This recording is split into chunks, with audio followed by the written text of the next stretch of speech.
Dans cette vidéo, je vais corriger donc l'activité que vous aviez à faire concernant un programme de calcul et questions d'arithmétique. Alors pour démarrer, on va commencer par calculer les résultats obtenus en partant des nombres 7, 10 et 21. Donc le programme de calcul, c'est choisir un nombre. Donc dans la première question, on va prendre 7, je le multiplie par 5 et ensuite j'ajoute 25 au résultat. Donc 7 fois 5, 35, plus 25, 60. Donc le résultat obtenu, c'est 60. Je vais appliquer le programme de calcul à 10. Donc je multiplie par 5, j'ajoute 25. On remarque que je n'ai pas mis de parenthèse parce que j'applique les priorités opératoires et que la multiplication est prioritaire sur l'addition. 10 fois 5, 50. 50 plus 25, 75. J'applique maintenant le programme de calcul à 21.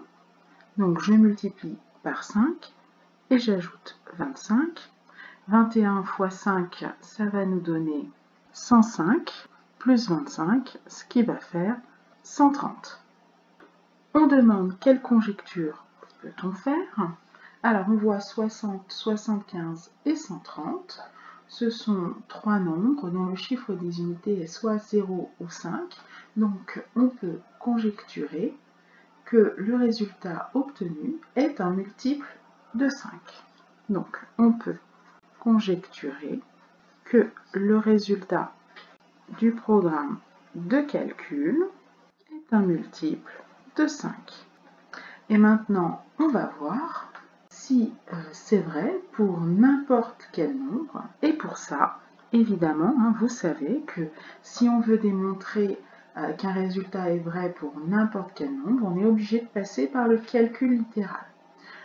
Donc, on va choisir un nombre x quelconque, donc soit x un nombre quelconque, et puis on va écrire le résultat du programme de calcul en fonction de x.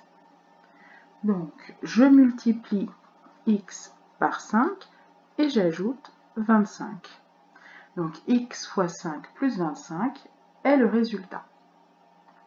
Maintenant, quel est le lien avec un multiple de 5? Alors, en calcul littéral, vous savez, comme je le dis souvent, pour l'instant, on ne connaît pas grand-chose. On a vu une formule, la formule de distributivité.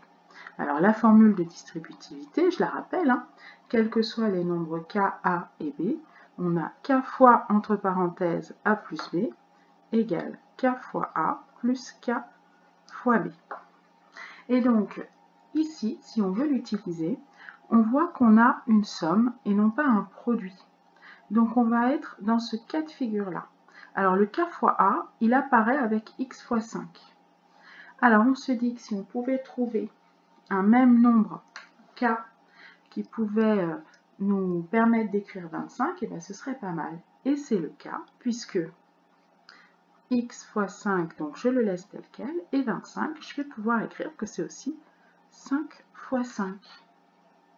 Du coup, je vois ici que j'ai la multiplication par 5, deux fois. Donc dans ma formule, 5 ici va prendre la place du k. Donc je vais pouvoir écrire que c'est 5 fois, entre parenthèses, et j'ai plus qu'à écrire les deux facteurs qui me restent, c'est-à-dire x. J'ai un plus au milieu, donc ça donne plus 5. Autrement dit, le résultat du programme de calcul, je peux écrire que c'est 5 fois, entre parenthèses, x plus 5.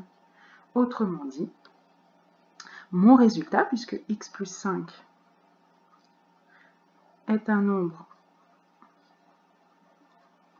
entier quelconque, j'ai obligé de préciser que x, puisqu'on parle de multiples, x est un nombre entier, donc x plus 5 est un nombre entier quelconque, et bien si mon résultat 5 fois entre parenthèses x plus 5, ça implique que x fois entre parenthèses x plus 5 est un multiple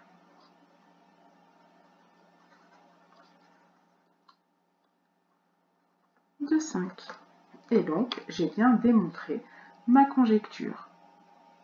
Donc, dans cette activité, ce qui est important à retenir, c'est que la formule de distributivité qu'on a déjà vue et qu'on a utilisée pour développer, on peut l'utiliser dans l'autre sens, c'est-à-dire en partant de la somme. Alors, une somme particulière, puisqu'on voit que c'est une somme de deux termes, et chacun des termes peut être écrit comme un produit de deux nombres, et on va trouver un facteur commun dans ces deux produits. Eh bien, quand on utilise ce sens-là, c'est-à-dire passer de la somme au produit, c'est ce qu'on appelle factoriser. Et donc, ça va être l'objet de ce nouveau chapitre. On va donc travailler dans ce nouveau chapitre à partir de sommes et on va les factoriser pour écrire sous la forme d'un produit. Alors, une des applications de la factorisation, c'est faire ce qu'on vient de faire avec l'activité, c'est-à-dire transformer une écriture pour montrer par exemple qu'un nombre est multiple. Là ici c'était 5, mais on aurait pu avoir un programme de calcul qui nous donne n'importe quel nombre multiple d'un autre.